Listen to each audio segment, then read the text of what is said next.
আসসালামু আলাইকুম বন্ধুরা, সবাই কেমন আছো? আশা করি ভালো আছো। আল্লাহর অশেষ রহমতে আমিও ভালো আছি। তো বন্ধুরা, এই মুহূর্তে আমি আছি ভোলায়, দ্বীপ জেলা ভোলায়।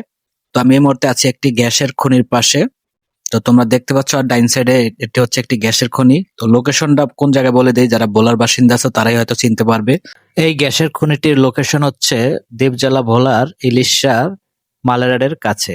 তো তোমরা হয়তো যারা ভোলার বাসিন্দা তারা আন্দাজ করতে পেরেছো। তো আমরা হচ্ছে নেক্সট ভিডিওতে তোমাদেরকে দেখাবো দ্বীপ জেলা ভোলার একটি ন্যাচারাল দ্বীপ দেখাবো। ততক্ষণ আমাদের সাথেই থাকো। তো আমরা তোমাদের একটু গ্যাসের খনির আশেপাশে কিভাবে উত্তোলন করে যতটুকু পারি দেখানোর চেষ্টা করব। তো যদিও ভিতরে বাইরের লোকের প্রবেশ নিষেধ। তো নেক্সট ভিডিওতে আমরা দেখাবো দ্বীপ জেলার একটি ন্যাচারাল দ্বীপ।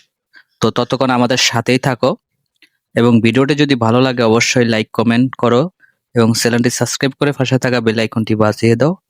সবাই ভালো থাকো, সবাই আমার জন্য দোয়া করো, সবার জন্য দোয়া রইলো, ভালোবাসা অবিরাম।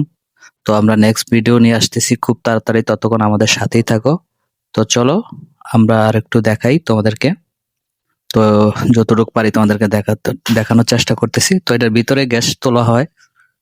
তো ভিতরে যদিও আমাদের প্রবেশ নিষেধ, যারা এখানে কাজ করে তারা যাইতে পারে। তো সবাই ভালো থাকো, আল্লাহ হাফেজ।